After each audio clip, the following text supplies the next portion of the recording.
What's good? It looks like I'll have a couple videos up today because as I'm recording this, I got one uploading. And so in this video, I want to talk about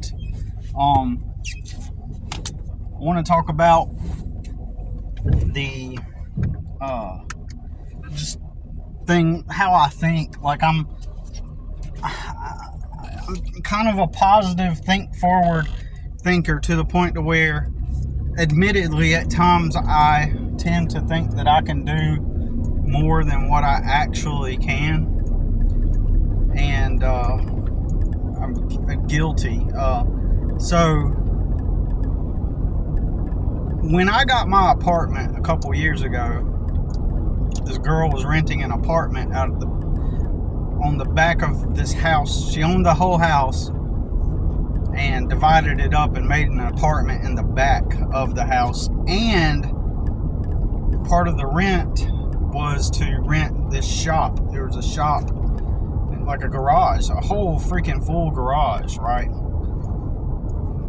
So in my mind, like, see, a lot of people thought that when I got that apartment, like, oh man, you worked all hard and you saved up all your money. It's like, no, I just spent the past altogether 15 years to get my son back and to just keep fighting legal case after legal case that kept coming up. You know, there were times I had to file a motion and then start a legal case, and then there were times where I had to defend myself against legal attacks, and so that's all I did. And when I got my license suspended, on top, to this day, people still merge both cases as if this is one case that I got to deal with. But the driver's license suspension with the Title 4D child support case that they fraudulently opened on me that I beat, when they opened up that case, it was separate from the case that they tried to pull us into that involved his mom and her kids, right? It was a whole separate ordeal. So people think I was fighting just one thing, when in reality it was two different things, right? And on two fronts. So two legal battles at once with no resources, no help, no access to community money, and the only reason why I did get the help that I did get was through networking and being out and networking, and having, crazily enough, starting my own business and getting my own clients was the reason why I even made it out alive. Because had I just remained clocked in at a warehouse somewhere, living out of my vehicle all these years, I did the math the other day, a few years ago, I did the math on how much I would be making, like about 3 years ago. I did the math on how much I would be making if I kept with the company, and I got $1 raise per year. Because typically, if I worked for somebody for more than 1 year in a manual labor type of setting, not in restaurants and stuff, but if I was like in a warehouse and I worked there for more than 1 year, typically I'd get like $1 raise per year, basically. If that, and so I did the math, and a few years ago, and I realized I'd make $17.50 an hour. I wouldn't make $17.50 an hour. I would have made a salary based on $17.50 an hour, and worked more hours. So that would have. So basically, that company it reduced my pay working at that warehouse. I think I mentioned that in yesterday's video. That same warehouse. That was the last place I worked at, and so I did the math the other day. So I would be making $20.50 an hour if I had gotten a $1 raise each year and stayed with that company. That would have not been enough to get I know people are going to disagree with me, but that would have not been enough to get myself a foundation. Not at all. Not one fucking bit. Like, do the math, man. It's, to some people that sounds like a lot, like in where I'm at, and maybe where you're at, you agree with me and you say, yeah, that's not enough. I mean, if you just do some simple math, I mean, you can amalgamate, conclude that, you know, that would have been a stupid thing to do, to stick with that company. And plus, when they initially first switched it from $10.50 an hour hourly to, no, it's $10 an hour getting paid hourly for 40 hours to $10.50 an hour based salary, you know. So I get paid for 40 hours based on $10.50. Any hours worked beyond that was not considered overtime, right? So if I worked extra hour and a half, if I was out making deliveries, then I wasn't getting paid for that extra hour and a half because I had that base salary. But that was the way they were going to do it, and so I ended up working more hours, which means less pay. So yeah, that would have been a stupid decision to stick with that company. But yeah, so because I stopped working for other people, it allowed me to actually get out and network. And since I knew this years ago, since I knew I did not have support, zero community, zero help, no access to resources, nothing, right? Like, when you work at a job, when you're a poor person like I was, and you're just working at the same job or any job, you're just only around those same people. And you don't even have time to get out there and network and stuff, especially if the job itself does not pay you enough to even rent a room at night. You don't have the ability to go out and create a community and connections and resources. I had none of that. So yeah, none of that.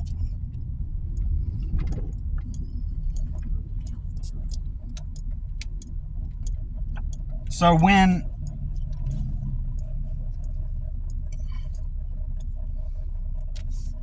like, these old men at this dump, I'm taking out the trash now.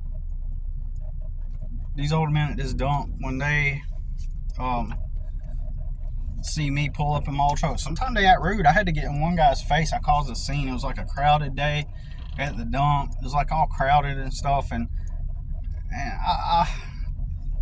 man, I'll tell a story. I'm gonna put this on pause, and then no time will pass for you. I'm back. It's like time travel. So yeah, I already have stuff usually in my truck, right? Like equipment, materials, sometimes just junk that I need to like get rid of. But I pull up at the dump one time, and all these dudes, you can tell they've always just been manual labor workers who never had to deal with customer service at all. So I've got some stuff, some long boxes and some trash, like, strapped down, and it's sitting on top of the stuff that's in the bed of my truck. So there's this rule that if you have a truck, the garbage in your truck cannot exceed above the height of the bed. And so I pulled up, and the man comes out there. This has happened multiple times. The man comes out there and he's like, "You can't dump that." That's the way they say it too. "You can't dump that." And I'm like, "Oh, I can't." And I proceeded to unstrap the straps anyway, and I didn't say nothing. He's like, "You can't dump that." And I was like, "Oh, really?" And he was like, "No." And then I'm like, "Well, let me, I'm gonna keep." I was like, "Oh yeah, I am." And so I kept unlatching it, and then he's like, and then all of a sudden, like, his supervisor and all the old men start to gather around, and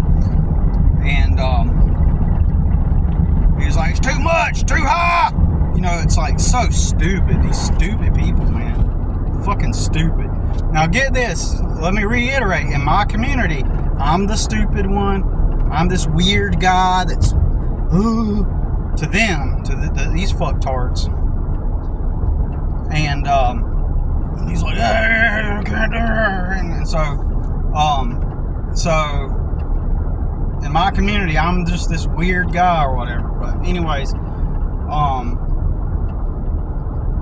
in my culture in general, right? But anyways, in his brain, like the way he should have handled it is, hey, what you got there, man? And I could have told him, and he could have been like, well, so we have a limit to how much you can put in the dump. So your truck, like, you can't have a truck that exceeds the level of your bed. That's all I had to do is explain that. But eventually, I had to get down at their stupid level, stupid people, and explain to them that the only thing I'm throwing away off this truck is these things, these couple of items that I got strapped down on the top. The rest of the stuff in my truck is not going in the dump. Because I visibly and clearly had my lawnmower, my trimmer, and my weed eater in the back too. So immediate optics, once again, immediate optics, just the fact that a truck pulls up at the dump and it is overfilled, then in their minds, it automatically means in their heads, oh, he's going to dump all of that. So I had to get down at their stupid level and explain to them, I'm only throwing away this stuff. This stuff stays in the... It reminds me of that scene from Idiocracy where the guy starts taking like the SMART test, the aptitude test or whatever, intelligence test, and surrounding him are the other people taking the test, and they're like got these tests like those like kid toys where you put the square in the square hole, the circle in the circle hole, triangle in the triangle hole, and all these morons on the movie, they're like having difficulty putting the square in the circular hole, but he can. That's what this reminds me of. It's so just like that movie, the way, you know, you have to deal with just humans in general.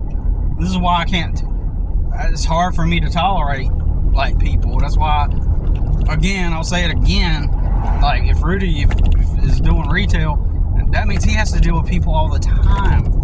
Like in my case, I have to deal with my customers, and fortunately, when I deal with them, most of the time when people do call me, they're just not stupid like that. You know what I mean? And it's not like one of those babies. So if he's sitting there dealing with people all day, you're bound to come across these stupid people all the time. So that's why I give props to Rudy for being able to like endure that, because I'm not sure if I could handle that like legit. And I'm saying that like legitimately. Like I don't know how much I could personally tolerate that, like, and have the patience for that. So up until that point, living at that apartment, I mean, before I was living at Salvation Army. Remember, I had to leave that trailer because they sold the property, and I didn't have a place to go. We went to the Salvation Army and stayed there. We ended up staying there for the whole time for 7 months. The entire time I was looking for a place to rent. And I got lucky, and this girl, I know how to sell myself, kind of. And I saw this girl, I could tell she was young. She wasn't going to check my credit or nothing. So I took advantage of that, and I moved into that place knowing that I couldn't afford it. But the thing is, I had to move out. I didn't have a place to go. Right? And if I would have told that to the Salvation Army, they would have been like, well, you had plenty of time to find. The whole point of staying here is so that you could have the time to work and get a place to live. Well, if I would have worked and if I would have worked, if I would have applied at the warehouse, everybody while I was there were telling me, like, yeah, there's a van that will come and pick you up. Like, I would have not had the time to do the legal stuff. Those legal battles that I was doing was taking up my time.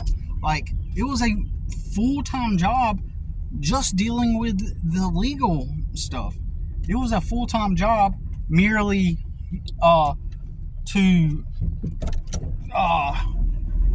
it was a full-time job to merely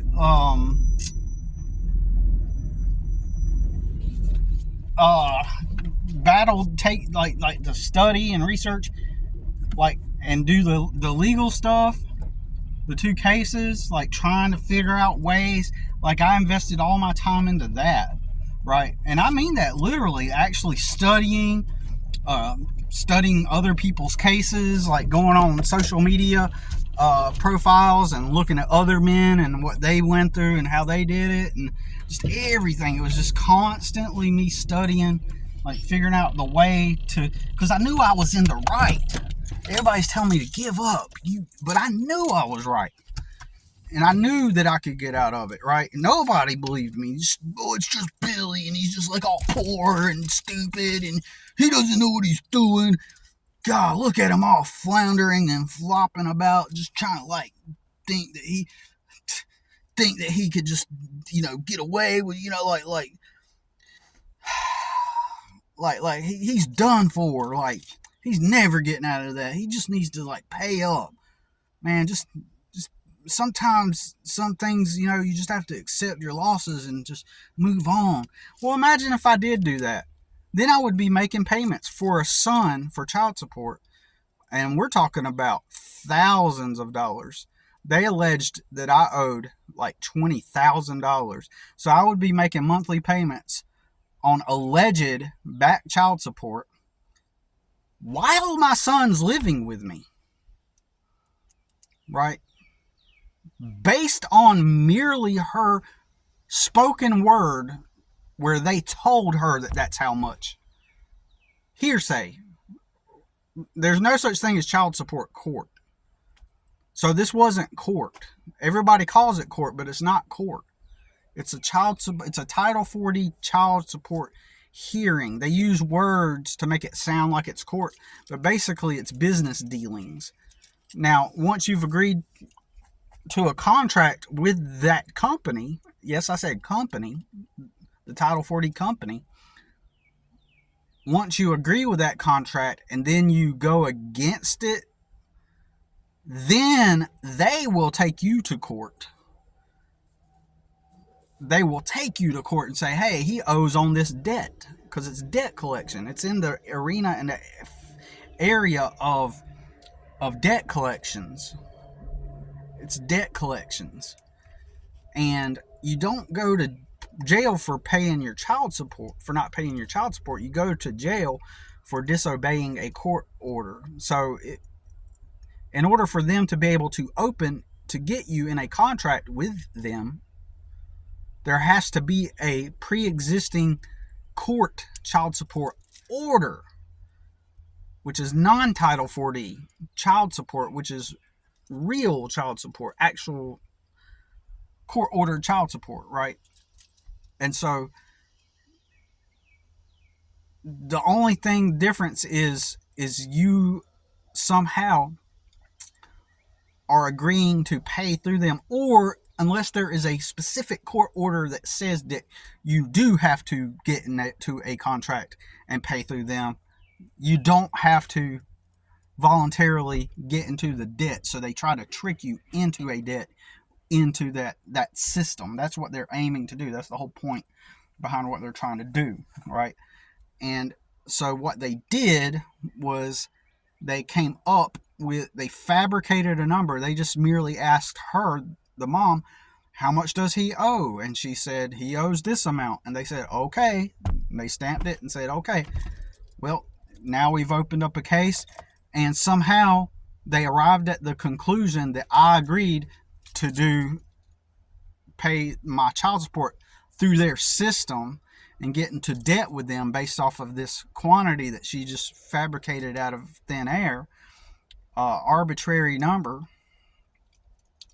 They just concluded, and I still don't know to this day exactly what I did or said, where allegedly I agreed with them to open up an account with their service. I never agreed. So some people say that the mere act of showing up to, like if they have an appointment there, the mere act of showing up to that appointment is considered an agreement with the contract, like agreeing to come into contract with them. Just the fact that you showed up, and now you're bound by a contract because you acknowledged that they sent a request and then you showed up. And so they it's always changing, these like laws and stuff.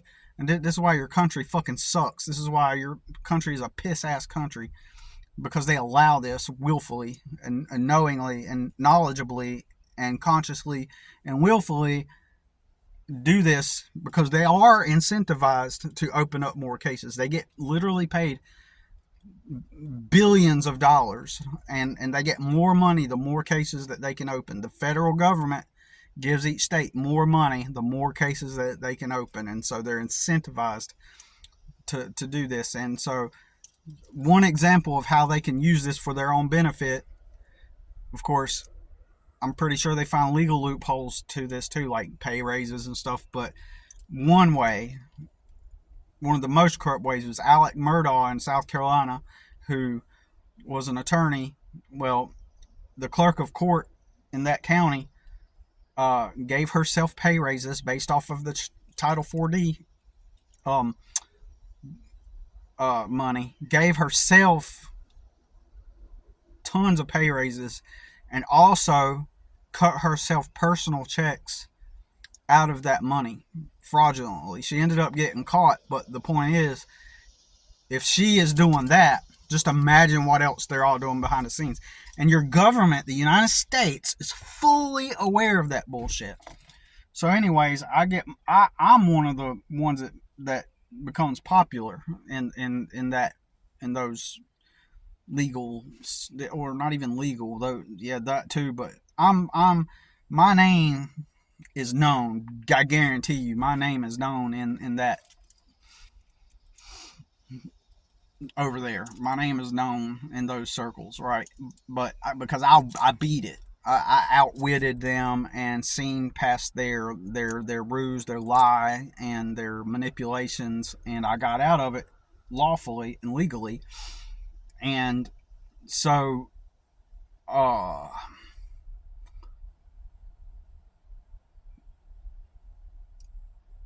and it took all that time and effort, and so I'm working on that, and then I'm trying to just make some money to get some food for me and my son, right, as we're living at the Salvation Army and looking for places to live. I would do that every day throughout the week, looking for places to live on Craigslist, Marketplace. If I would have stopped what I was doing and got on that work van to the warehouse, I would have not had time to defeat my cases. It's so simple. And I guarantee you, on the other case, when there were court dates, because I went to several court dates involving his mom, I guarantee you the company would have reprimanded me for having to attend the court dates. I guarantee you. I motherfucking guarantee you they would have reprimanded me and said, oh, this is getting out of hand. Oh, yeah, well, you can't spend too many days going to court. We're going to have to find somebody else. And you know what?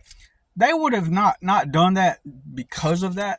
They would have not reprimanded even because of that. The person reprimanding would have probably done it just to get that rush, just to get that sense of power. Well, just to be able to say, like, oh yeah, you better obey. It's about power and control. It's this pathology that they got, in these warehouses.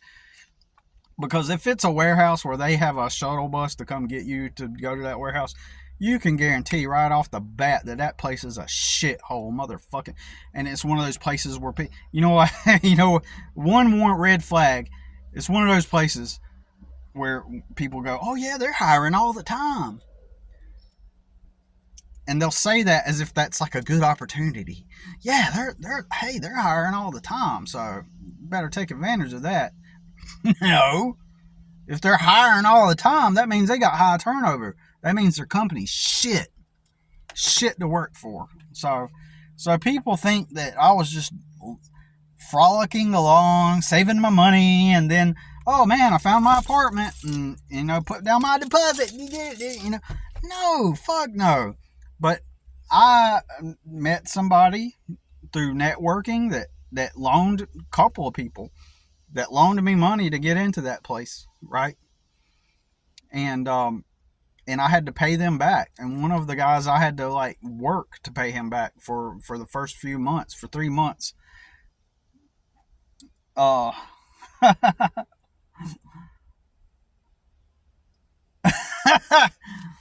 man, that's funny. I'll tell you who loaned me money to help me get into the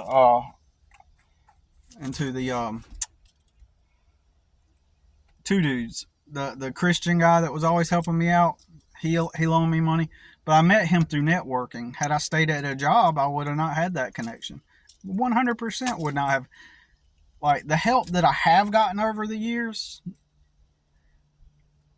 in retrospect, it has been helpful, right? Not long-term beneficial, but it has helped keep me afloat.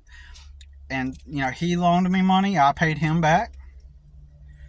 And then the other guy that helped me with a rent payment or a deposit or something, he is the owner of that. He's that younger guy. I guess he's about 10 years younger than me, who opened up that coffee shop and now has 6 locations. So I watched me be a poor fuck living out of my truck, watching him just graduate school and become a barista at Starbucks. I watched him from that initial point in his life go from being a barista at Starbucks all the way to being a trusted CEO of a coffee house, and he's got 2 other businesses to my knowledge. It seems like he may have shut one of those businesses down because I never see the truck around, but it was a garbage collection business, and that was I believe that was his first business, and then he now he has 6. He might even have more locations now, but the last time I think he had 5 or 6 locations last time I checked. So since 2017, I watched him. I'm almost in the truck, 2018, and now he has 6 locations all across the Carolinas, right? And he's a trusted guy, and the money came his way, all because he walked into that job and was a good hard worker and positive attitude, but he also had the connections. I would be willing to bet that his uncle helped him, because his uncle was a millionaire through a network marketing company, but he probably had business connections. And he showed he comes from a conservative Christian family, and he's already connected. So all he's got to do is show up with a positive attitude and a willingness to work hard. And for him, that will work for him because he's already made. So people are automatically going to trust him. And some guy walked into Starbucks. He eventually becomes a manager at Starbucks. Some guy walked in one day and said, hey, I got a car wash business. So this car wash business, and this dude will admit that he did get lucky. He will admit he's a good dude, and he will admit that he did get lucky. And so, anyways, this car wash guy had a mobile car wash business, and he would wash people's cars at corporations. They would show up in a parking lot of different corporations, and whoever paid for the service, they would wash and detail their cars right there in the parking lot. And so, anyways, this dude was asked to be a manager at this car wash company, which gave him all this flexibility so he could work on his coffee shop and be the manager of that car wash, and manage and work his other businesses all at once. So, but somehow, just by being already made, already like Christian conservative, you come from a network and you have a community and you just put on a bright positive attitude and you work hard, then people are just going to automatically, it's all the optics. You're going to be trusted. When you decide, hey, I'm going to put forth an effort to start a business, great idea. That's the feedback. Oh man, we see that you work hard, but they'll never see me enduring hours and hours and hours. People will never see me getting hit in the face from hours and heat, just baking you in the sun as you string a string trimmer along hills and edges as the sun's beating down on you, and then at night you go and clean toilets. They'll never see that. All they see is just some poor fuck. So they'll never have that trust. They'll never trust that I'm a hard worker, even though that's why hard work is bullshit. Fuck that. Fuck stupid people that try to tell me, oh, I worked hard. I don't give a fuck if you worked hard. Hard work ain't what gets you someplace. It's circumstance. It's just context dependent.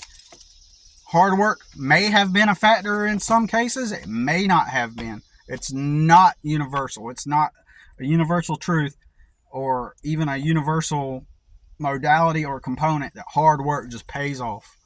No, it's not. You can work super hard and still not have any result. There's all kinds of other variables and factors. So I'm so fucking tired of hearing people, and that's what people will do to me. They'll reprimand me and say, well, obviously you didn't work hard. Goddamn motherfucking privileged fucks. Like, so stupid. Like, I get negative feedback. I actually get negative feedback from people because, and the irony, because I could tell that they didn't work, and it's not even arrogance. It's true. When people tell me stuff like that, I look at their lives and I can tell, goddamn, they didn't fucking work as hard as I have. I know they fucking did it. I know that they got life on easy mode. So fuck them motherfuckers, man. Fuck all this stupidity. So I go move into that apartment. I had to borrow money and then pay it back. And so that's how I was able to survive and get through that. I had to get loans, and I knew I couldn't afford it. But anyways, so that apartment, like in my head, I moved in there and I'm thinking, well, I just got to do this because I have to have a place to live. It was the only option that I had to go. Even though I couldn't afford it, where else was I going to go? On the street with my son? I didn't even have a truck yet. I just got my license back. Right when I had to move out of there, I got my license back. Right when I moved out, I got my license back. And then, as soon as I move out, I get my license back. As soon as I move out of the Salvation Army, I get my license back. When I was talking to that girl about renting the place, and she said, sure, I'm going to let you rent the place. When she said that, I still didn't know if I had a license or not. Right? And I just luckily got my license back right then. And then, fucking, and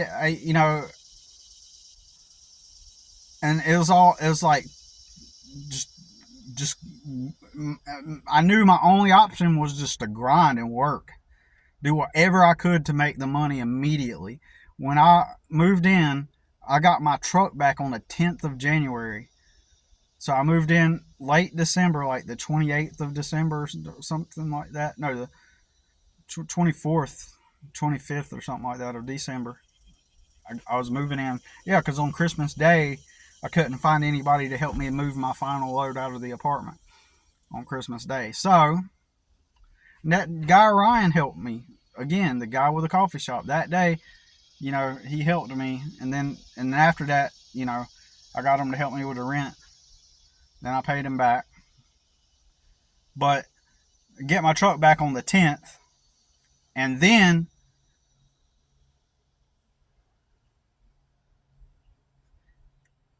that meant I had 20 days to come up with $1,500 for the rent and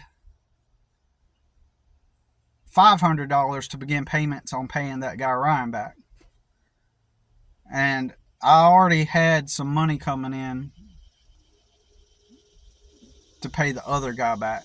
So I had some money to pay him back, but then I had 20 days to come up with $1,500 plus $500 to begin payments on paying that guy Ryan back. So tell me, what warehouse job am I going to get that's going to pay me in 20 days? Is going to pay me $1,500 and then $500, $2,000 in 20 days. Not going to happen. I figured out a way, but that's only because I wasn't working for somebody else. Fuck that bullshit. That was not going to work. I figured out a way to pay him back, but it was a ridiculous thing. But in my head, I'm thinking, like, I could probably, like, well, since I'm here, I'm going to grind real hard, and I got this garage. Like, I got a space to make art. Like, I'm overthinking stuff. Like, not overthinking and, like, I'm overthinking and it stresses me out. No, I'm talking about, like, I tend to be more optimist to the point where sometimes I'm thinking that I'm aware of this. I'm thinking that I can do more than what I can. So that's why even while I was living in that apartment, I tried to start 2 or 3 art projects. And I could never complete them because either I made a chair. Like I started painting a chair, and I drew a galaxy, and I used paint, and I made a whole galaxy on it, and then I made it look 80s retro look.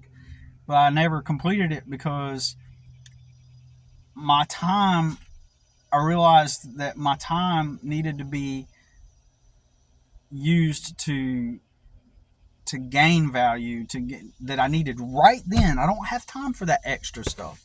There's no time for hobbies. There's no time for breaks. Like I said, I'm behind, and which means I should go ahead and get off here. I need to get this done. I got this property to do. Technically, I need to mow the grass, which takes 3 hours at where I stay. But there's no way I'm going to get to it today, so I'm going to have to get to it tomorrow. Fortunately, it's kind of low, and so she ain't going to notice. It still needs cut, in my opinion, but I don't think she'll, like, notice, and if I do it tomorrow, I should be okay. But I would have preferred to been able to get it mowed today so that I could possibly have a job where I can go make some money tomorrow. But instead, I know I'm going to have to cut the grass tomorrow, but I'm going to have to I got to finish cutting up the grass on this property that I'm at, and doing some other landscape maintenance on this property. And then I'm going to have to, I got another customer. If it's just weed eating at his house, sometimes I'll just go over there and just weed eat. And it only takes like a couple hours. I'm not going to make a lot of money if that's what he needs done today. Or he might have other stuff for me to do. It just depends. So some days I might go over there and just make $50. Usually I make more than that. But like at minimum, I might go over there and make $50. At maximum, some days I make like $200. It just depends on what the job is and what he needs done. And he's, so I don't even know. It may be one of those deals where I work over at his house today and then come back in the morning. I don't know what's going to happen, but I just don't know. So anyways, long story short, speaking of wasting time, I need to use my time to do what I got to do. So y'all, thanks for watching, and we'll catch up with you soon. And but I was gonna say, like, and ideally, if I could, and I thought about this, maybe I just need to take one larger painting, maybe one of those paintings where I put 3 canvases together. But even then, it's a waste of time. All the time that it has to go. I know how I am with painting. I was gonna say I could take some time and focus on one painting that's like a 3-panel painting. I know. See, it's me thinking that I can do more than what I can, and I know realistically it's implausible at the moment. But I'm thinking, well, I could make that painting and work on it, and then sell it for a few $100 or more, and but just take my time on it for a while, make it a long-term project. I need to get my place cleaned up and set up a place to do that. But like, if I do that, then I have to it takes a long time to sell a painting, and people, I don't have a brand. People buy from brands. They don't buy paintings because sometimes they do, but I'm just saying the paintings that sell the most are because the artist has a brand. The artist has an established look and a brand and a presence and the appearance of some sort of popularity or being known to some extent within certain circles, or people buy mostly from brands and they don't sit there and think, oh man, that's a wonderful painting, I want to buy it. And then you have to go through all the time it takes to like market the piece, and you may get lucky at times, and I already know how to do it. Like if I had the free time, which when I did not have my son, it kind of like I was making and selling paintings. I got a reason why I started to do that too, right? Back then, I had a what I feel was back then in my mind was a legitimate reason to start creating an artist brand and selling it. I honestly thought I may never see my son again back then, and I at least wanted to go down.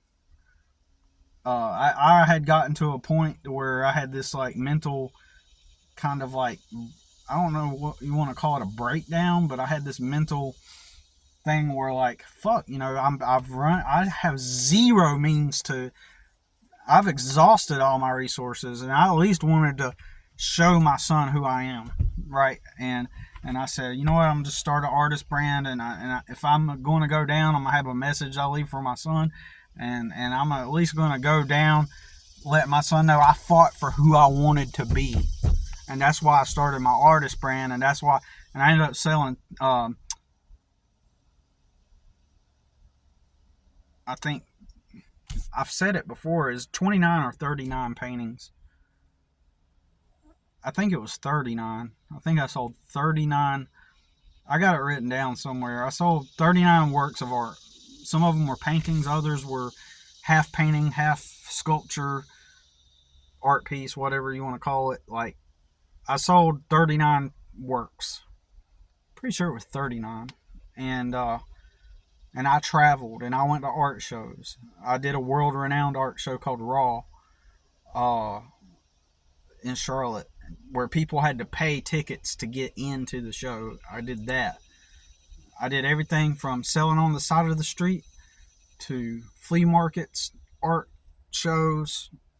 Like, I wanted to show my son, like, at least, like, I'm going to fight to be who I want to be, and I'm not going to give up on that. Now, circumstances changed once I ended up getting custody and he came to live with me. That changed everything. So now I don't have time to even do that.